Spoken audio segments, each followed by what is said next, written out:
Bien-aimés dans le Seigneur, je vous salue dans le précieux nom de notre Seigneur Jésus-Christ. Vous êtes la bienvenue sur cette chaîne, l'unique véritable Dieu, où je partage la parole vivante, la parole efficace, la parole créative, celle qui était depuis le commencement. Je souhaiterais aider chacun de nous à se rapprocher de Dieu afin de développer sa relation d'intimité avec Dieu. Et oui, bien-aimés frères et sœurs en Christ, lorsque vous connectez la chaîne, édifiez-vous via la parole. La parole sans sémence dans le cœur, qu'elle porte dans. Oui, bien-aimés frères et sœurs en Christ, que cette parole touche vos vies, que cette parole touche, transforme vos vies, que cette parole touche, élimine vos cœurs, sauve les vies. Après vous être édifiés, bien-aimés frères et sœurs, je vous invite à partager. Oui, bien-aimés frères et sœurs en Christ, Jésus-Christ, quand il était sur terre, partage la parole. Il partait d'un point à l'autre. De nos jours, bien-aimés frères et sœurs en Christ, via les réseaux sociaux, nous n'avons pas besoin de nous déplacer, mais nous pouvons utiliser ce moyen pour partager la parole, pour toucher plusieurs aux esprits. Bien-aimés frères et sœurs en Christ, via votre canal, en partageant la parole de Dieu, vous allez toucher et transformer les vies. Via votre canal, en partageant la parole de Dieu, vous allez toucher et transformer les vies. Via votre canal, en partageant la parole de Dieu, vous allez toucher, illuminer les cœurs, sauver les vies. Voyez-vous, bien mes frères et sœurs en Christ, de la sorte, il n'y aurait pas seulement plus de joie pour un seul pécheur. Nous allons inonder le ciel de joie et encore de joie. Merci, Seigneur. Je vous invite bien évidemment à vous abonner. À vous abonner vous permettra, bien mes frères et sœurs en Christ, de vous édifier via les enseignements que vous allez recevoir. Vous abonner vous permettra également de grandir spirituellement. Vous abonner vous permettra, bien mes frères et sœurs en Christ, garder une relation d'intimité. Il est écrit dans la parole de Dieu, si vous m'aimez, gardez mes commandements. Et les commandements de Dieu ne sont pas pénibles. Les commandements de Dieu ne sont pas infâmes. Dieu nous a aimés avant que nous soyons conçus. Il est écrit dans la parole de Dieu, Maître, quel est le plus grand commandement? Tu aimeras l'éternel, ton Dieu, de tout ton cœur, de toute ton âme, de toute ta pensée. C'est le premier, c'est le plus grand commandement. Et voici le second qui lui est semblable. Tu aimeras ton prochain comme toi-même. Et mon Dieu, et mon Dieu, et mon Dieu. Frères et sœurs en Christ, passons en prière. Tendre Père céleste, je viens te bénir ce matin, t'élever, t'honorer, t'élever, t'acclamer, célébrer ta grandeur. Le Dieu grand, l'unique véritable Dieu, c'est toi. Merci pour ce nouveau matin, pour ce nouveau jour. Merci pour la santé divine, la protection divine, la sécurité divine. Comptez parmi les vivants ce matin, nous sommes infiniment reconnaissants. Esprit Saint, viens sanctifier les lieux, dresse autour de moi un mur de feu, afin d'éloigner toute influence négative qui pourrait nuire à ma prière. Arrange, sécurise-la, conduis-la afin qu'elle parvienne agréablement aux oreilles de mon Dieu. Merci, Saint-Esprit. Père, je te dis merci pour ce moment précieux et précieux que tu me donnes de venir honorer à ce rendez-vous, partager ta parole. La parole qui était au commencement. Qu'elle touche encore ce matin. Qu'elle s'ensémence dans les cœurs. Qu'elle porte dans les vies. Tu sais le faire, Père, l'honneur, la gloire et l'adoration te reviennent pour les siècles des siècles. Au nom puissant de Jésus-Christ, je t'ai prié. Amen. Oui, frères et sœurs en Christ, il est écrit dans Luc 22 à partir du verset 42, disant, Père, si tu voulais éloigner de moi cette coupe, toutefois que ma volonté ne se fasse pas, mais la tienne. Alors un ange lui apparut du ciel pour le fortifier. Étant en agonie, il priait plus instamment et sa sueur devint comme des grumeaux de sang qui tombaient à terre. Frères et sœurs en Christ dans le Seigneur, aujourd'hui nous allons partager notre enseignement intitulé Le sang de Jésus. Le point qui captive notre attention ce jour, frères et sœurs en Christ, c'est de comprendre que le sang de Jésus-Christ a coulé à Gethsemane. Permettez-moi d'aborder un point très important, celui de mourir en soi, et de naître en Christ via la repentance et la conversion. Nous étions de leur nombre, loin du Père, loin de la source, loin de notre premier amour. Par la grâce de Dieu, nous sommes repentis et convertis. Qu'en est-il de notre prochaine créature merveilleuse? admirable, unique mais loin du Père. Oui, frères et sœurs en Christ, je vous prie de vous joindre à moi afin qu'ensemble, nous partageons la parole. La parole les atteindra. Ils reviendront à leur premier amour. Via votre canal, ils vont se repentir et se convertir. De la sorte, nous allons inonder le ciel de joie et encore de joie. Je consacre la deuxième partie de mon enseignement à cela, où j'apporte plus de détails pour ce qui est de la repentance et la conversion, et je fais suivre la prière. La troisième partie fait suite à la deuxième. Il est question de la nouvelle vie. Les choses anciennes sont passées. Voici toutes choses sont devenues nouvelles. Oui, frères et sœurs en Christ, devenons en notre enseignement de ce jour, frères et sœurs, le sang de Jésus-Christ, le point qui captive notre attention ce matin, le sang de Jésus à Gethsemane. Qu'en est-il de cela? Oh oui, frères et sœurs, comme nous l'avions lu tout à l'heure dans Luc 40, Luc 22, 42, disant, Père, si tu voulais éloigner de moi cette coupe, toutefois que ma volonté ne se fasse pas, mais la tienne.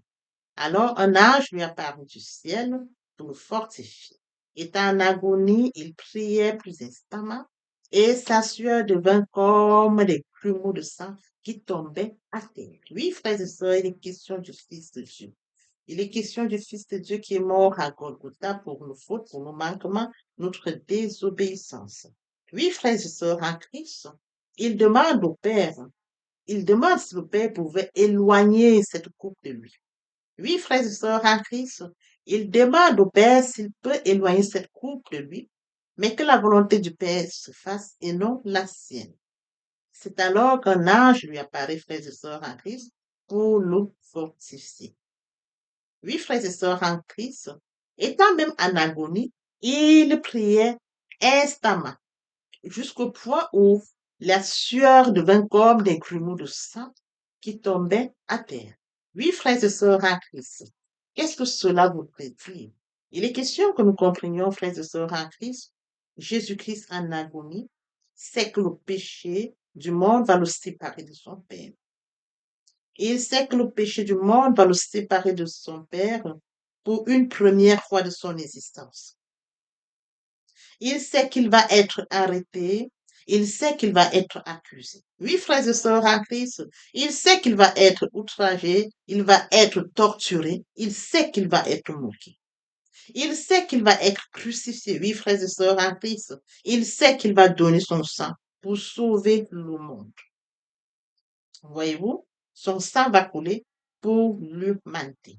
Oui, frères et sœurs en Christ, il est en agonie et sa sueur devint comme des grumeaux de sang qui tombaient par terre.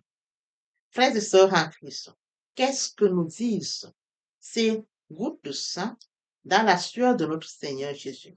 C'est de comprendre que ces gouttes de sang ont une signification. Alors, qu'en est-il de cela? Quel message est-ce que nous recevons de ces gouttes de sang qui tombent par terre? Quel message nous tirons de cela pour nous? Oui, frères et sœurs en Christ, il est question de comprendre que ces gouttes de sang qui tombent, frères et sœurs en Christ, répliquent vengeance. Ces gouttes de sang qui tombent signifient la vengeance, frères et sœurs en Christ. Ces gouttes de sang qui tombent signifient justice. Ces gouttes de sang qui tombent signifient punition. Oui, frères et sœurs en Christ, ces gouttes de sang qui tombent signifient obéissance. Il obéit à son Père.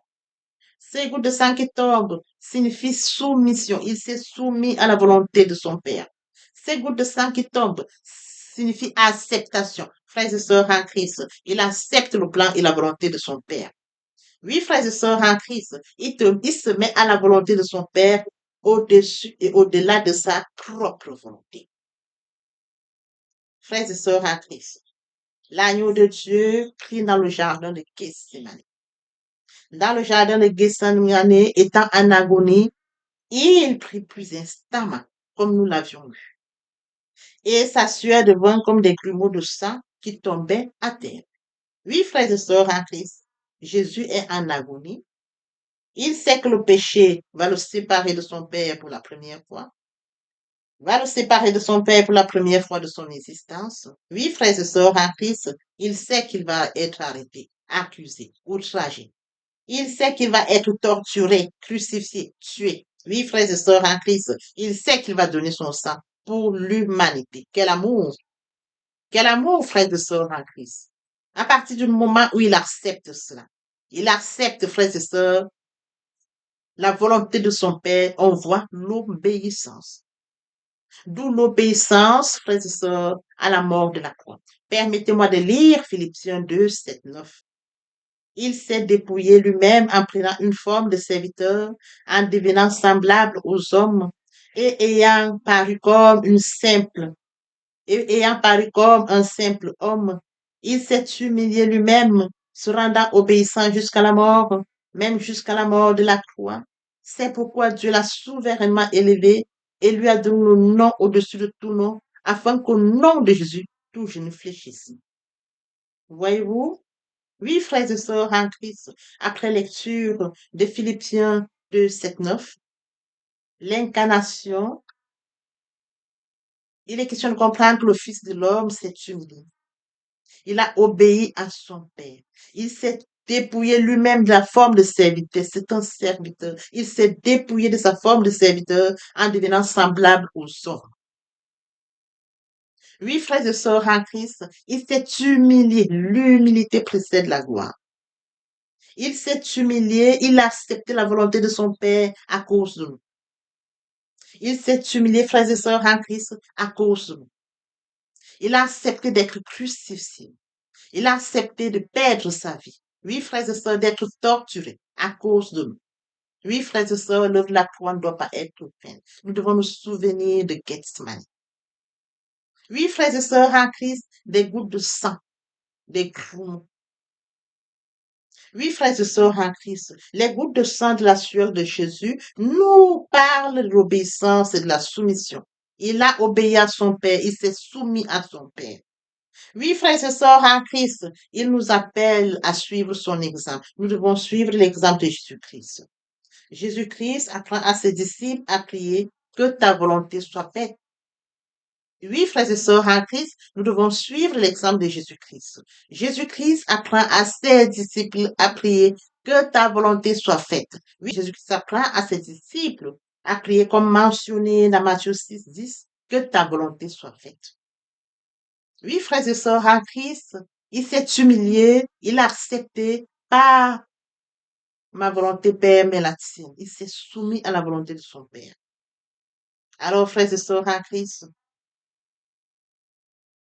l'œuvre de la croix de Golgotha, Christ qui s'est soumis à la volonté du Père, devrait être pour nous, frères et sœurs en Christ, un exemple.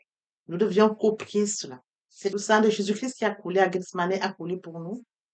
Des grumeaux de sang de Jésus-Christ.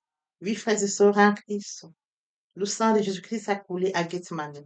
L'agneau de Dieu prie dans le jardin de Gethsemane. Oui, frères et sœurs en Christ étant en agonie, il priait plus instamment. Et sa sueur devient comme des grumeaux de sang qui tombaient à terre. Son sang a coulé. Il s'est soumis. Il a accepté l'obéissance. Oui, frères et sœurs, cet enseignement devait être très important pour nous, de nous souvenir de l'œuvre de la croix, de savoir que Christ est mort pour nous à Golgotha. Oui, frères et sœurs en Christ, si nous nous rappelons de l'œuvre de la croix, nous devons nous soumettre la parole à la volonté de Dieu dans notre vie. Nous devons comprendre, Père, que ta volonté soit faite comme il a dit, que ta volonté soit faite et non la mienne. Quand nous allons en prière, quand nous regardons l'œuvre de la croix, quand nous souvenons de l'œuvre de la croix, frères et sœurs en Christ, en accordant la première place à Dieu, frères et sœurs en Christ, nous lui disons, Père, que ta volonté soit faite. C'est son fils qui est mort à Golgotha, s'est soumis, accepté et a dit, Père, que ta volonté soit faite. Qui sommes-nous? Qui sommes-nous, frères et sœurs en Christ? Si nous avons accepté sincèrement Jésus-Christ est Seigneur et Sauveur, comme Seigneur et Sauveur, il n'est pas facile, il ne serait pas difficile pour nous de nous soumettre à la volonté de notre Dieu comme son Fils est soumis à la volonté du Père. Nous devons être conscients que, frères et sœurs en Christ, si Christ est mort pour nous à Golgotha, nous devons rappeler l'œuvre de la croix. Nous devons nous souvenir que Christ a perdu, Christ est mort à Golgotha pour nos fautes, nos manquements, notre désobéissance. L'œuvre de la croix ne doit jamais être vaine. Nous devons à chaque fois rappeler cela. Et bien évidemment, nous soumettre à la volonté du Père, parce que son Fils s'est soumis à sa volonté. Nous humilier comme fils. Il s'est humilié se rendant obéissant jusqu'à la mort de la croix. C'est pourquoi Dieu l'a souverainement élevé et lui a donné le nom au-dessus de tout nom, afin qu'au nom de Jésus, tout genou fléchisse, dans les cieux, sur la terre et sous la terre. Il s'est humilié et tous, par la suite, frères et sœurs en Christ, afin que son nom, son nom, comme on dit toujours, l'unité précède la papa, je t'aime, papa, je t'aime, papa, je t'aime, tu es mon papa, papa, je t'aime, papa, je t'aime, papa, je t'aime, tu es. Voici, nous allons poursuivre les deuxième et troisième parties de notre enseignement. Partie riche importante pour compléter les premières pour notre édification. Sur ce, je vous présente l'oreille pour la suite. Merci, Seigneur. Oui, bien mes frères et sœurs en Christ, il passe de l'âme vivante à l'esprit vivifiant. Il est bien évidemment écrit à Jean 3, il est bien évidemment écrit dans Jean 3, 8. Le vent souffle où il veut et tu entends le bruit, mais tu ne sais d'où il ne vient, ni où il va. Il en est ainsi de tout homme qui est né de l'esprit. Bien-aimés frères et sœurs en Christ, lorsque le vent souffle, nous ne pouvons pas voir où il va précisément, d'où il vient précisément. Nous ressentons, bien-aimés frères et sœurs en Christ, après lecture de Jean 3, 8, on nous explique brièvement comment, quand nous sommes nés de nouveau, ça se manifeste. C'est une illustration, bien-aimés frères et sœurs en Christ. Il est bien évidemment écrit au début, le vent souffle où il veut. Et on entend son bruit. Mais nul ne sait où il va, d'où il vient. C'est de la même manière pour tout homme qui est né en esprit. Tout homme qui accepte Jésus-Christ comme Seigneur. Tout homme qui vient vers le Seigneur Jésus-Christ dit, je t'accepte comme Seigneur et Sauveur. Il se laisse guider par le Seigneur Jésus-Christ. Lorsque vous l'acceptez, bien mes frères et sœurs en Christ, votre vie n'est plus sous votre contrôle. C'est lui qui vous guide. Vous n'avez plus le contrôle de votre vie. Vous sentez qu'on vous conduit comme le vent qui souffle. C'est écrit le vent souffle où il veut. Tu entends le bruit. Quand le Saint-Esprit est en vous, vous sentez, vous le ressentez que l'Esprit Saint est là. Mais c'est lui qui vous conduit. C'est lui qui vous guide. C'est lui qui vous oriente. Le vent souffle où il veut. Et tu entends le bruit. Mais tu ne sais d'où il vient, d'où il va. Bien, mes frères et sœurs en Christ. Bien, mes frères et sœurs en Christ, après lecture de Jean 3, 8, une illustration nous montre comment quand l'homme naît, quand un homme naît de nouveau, l'homme qui est né de nouveau se laisse conduire par le Saint-Esprit. C'est l'Esprit Saint qui le conduit. Il ressent la présence du Saint-Esprit. Il sait que le Saint-Esprit est présent en lui. Il n'a plus le contrôle, mais c'est le Saint-Esprit qui le guide. Comme mentionné ici, le vent souffle où il veut. Tu entends le bruit, mais tu ne sais d'où il vient, d'où il va. L'Esprit Saint s'installe. Il prend le contrôle, c'est écrit. Votre corps est le temple du Saint-Esprit. Et oui, bien mes frères et sœurs en Christ, c'est écrit. Votre corps est le temple du Saint-Esprit. L'Esprit Saint habite en vous. Il prend le total contrôle. Il vous guide. Il vous oriente. Il se manifeste en vous. Le Seigneur Jésus-Christ a dit, je ne vous laisserai pas seul. Je vous enverrai le consolateur, l'Esprit Saint. Quand il habite en vous, il a le total contrôle. Il se manifeste. Ce n'est plus vous qui prenez le contrôle, mais c'est le Saint-Esprit qui prend le contrôle. C'est lui qui vous guide. C'est lui qui vous oriente. Oui, bien, mes frères et sœurs, en Christ est assis à la droite du Père. Il intercède en notre faveur. Il ne nous a pas laissés seuls. Le Saint-Esprit qui est en nous prend la suite, prend la relève. Nous conduisons, mes frères et sœurs en Christ, l'année ainsi de tout homme qui est né en esprit. Poursuivons par la lecture de Acte 26, 8. Quoi vous semble-t-il incroyable que Dieu ressuscite les morts? Oui, bien, mes frères et sœurs en Christ, Dieu a ressuscité son Fils Jésus-Christ. Il est ressuscité le troisième jour. Oui, bien, mes frères et sœurs en Christ, nous sommes dans la gloire de Christ. Nous allons de gloire en gloire. Christ est mort sur le Golgotha et il est passé de la mort à la vie. Ce passage nous en bénéficions. Avec lui, nous sommes assis à la droite du Père. C'est écrit. Bien, mes frères et sœurs en Christ, nous devons être conscients que Dieu a tant aimé le monde qu'il a donné son Fils unique, afin que quiconque croit, croit en lui ne périsse point, mais qu'il ait la vie éternelle. Oui, bien, mes frères et sœurs, lorsque nous acceptons Jésus-Christ comme Seigneur et Sauveur, lorsque nous passons par la repentance et la conversion, nous passons à une autre vie. Nous changeons le centre de gravité de notre vie. Nous tournons vers notre vie, vers le Seigneur Jésus-Christ. Nous laissons le contrôle de notre vie entre les mains du Seigneur Jésus-Christ. L'Esprit Saint prend le contrôle et se manifeste, tel que mentionné dans Jean 3:8. Le vent souffle où il veut, et tu entends le bruit, mais tu ne sais d'où il vient, ni d'où il va. Il en est ainsi de tout homme qui est né de l'Esprit. Ainsi de tout homme qui est né de l'Esprit. L'herbe sèche, la fleur tombe, mais la parole de Dieu demeure éternellement. Papa, je t'aime. Papa, je t'aime. Oh. Papa, je t'aime. Tu es mon papa. Papa, je t'aime. Papa, je t'aime. Oh. Papa, je t'aime. Tu es mon bien-aimé et mon Dieu. Et mon Dieu. Et mon Dieu. Oui, bien, mes frères et sœurs en Christ, le moment est venu pour nous de poursuivre avec les deuxième et troisième parties de notre enseignement. Partie qui vient de compléter cette première pour notre édification. Se repentir, c'est regretter, c'est sans vouloir, c'est pleurer. La repentance est un changement d'attitude, se détourner de son mal pour se tourner vers Dieu. Venez, plaidons, dit le Seigneur, si vos péchés sont comme le cramoisi, ils deviendront blancs comme la neige. S'ils sont comme la pourpre, ils deviendront comme la laine.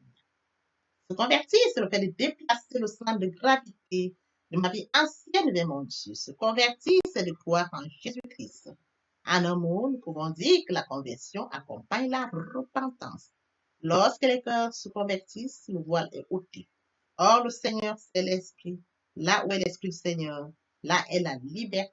Toutes les personnes qui ne se sont pas encore engagées à suivre le Seigneur, pour ceux qui se sont engagés, et qui auraient, pour ceux qui se sont engagés, et qui auraient abandonné quelque raison que ce soit, le moment est venu pour nous, bien mes frères et sœurs en Christ, de passer en prière via cette chanson. Miséricorde insondable, Dieu peut-il tout pardonner? Absoudre si coupable et mes péchés oubliés. Jésus, je viens à toi, tel que je suis, je viens à toi. Jésus, je viens à toi, tel que je suis, papa. Ah, répétez après moi la prière, Seigneur Jésus. Je m'engage à te suivre tes souffles. Je sais que tu es mort sur la croix de Golgotha. Le troisième jour, tu es ressuscité afin que je sois justifié. Merci, Père, pour l'œuvre de la foi. Merci pour l'amour que tu as manifesté au travers de ton Fils. Merci, Seigneur, pour le salut de mon âme. Merci pour avoir sauvé mon âme. Amen. Notre Père Céleste, merci pour les âmes précieuses. Merci pour l'engagement que tu leur donnes. Mon Dieu, mon roi, je te prie de veiller, de conduire, afin qu'ils y restent. Dieu qui sait faire, qui peut faire, je laisse entre tes mains. L'honneur, la gloire, l'adoration te reviennent pour les siècles des siècles. Au nom puissant de Jésus-Christ, je t'ai pris. Amen. Oui, bien, mes frères et sœurs en Christ dans le Seigneur, après s'être sincèrement repenti et converti, il faut y rester, il faut y demeurer.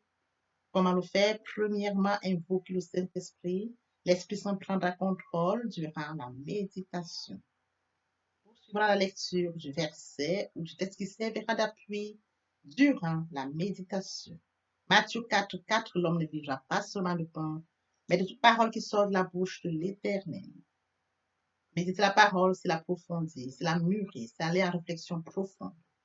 Que ce livre de la loi ne s'éloigne point de toi, médite-le jour et nuit. Que ce livre de la loi ne s'éloigne point de toi, médite-le jour et nuit. C'est alors que tu auras du succès dans tes entreprises. C'est alors que tu réussiras. Suivra la réception, bien-aimés, lorsque nous donnons. Oui, bien-aimés, frères et sœurs, suivra la réception, on ne donne que ce qu'on reçoit. Lorsqu'on plante une graine, on s'attend à la récolte. En louange la parole, en adoration la parole, en jeûne et prière la parole, déclarer la parole au moment opportun. Nous observons tout ça. Et oui, bien, mes frères et sœurs en Christ, après avoir médité la parole, nous devons recevoir la parole. Recevoir la parole via la foi. La foi est une ferme assurance des choses qu'on espère, une démonstration de celles qu'on ne voit pas.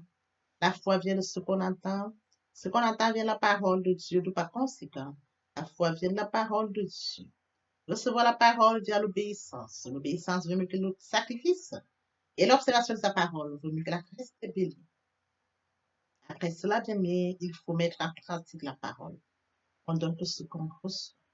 Et oui, bien mes frères et sœurs en Christ, lorsqu'on plante une graine, on s'attend à la récolter. Et oui, bien mes frères et sœurs en Christ, lorsque nous plantons, nous attendons une récolte. En louange la parole, l'adoration la parole. Et oui, bien mes frères et sœurs en Christ, en louange la parole, à l'adoration la parole, en jeûne et prière la parole, déclarer la parole au moment opportun. Nous observons toutes ces étapes, nous pouvons que nous allons grandir spirituellement en gardant une relation d'intimité avec Dieu. Que l'Éternel Dieu vous bénisse ainsi que vos familles respectives. À très bientôt. Amen.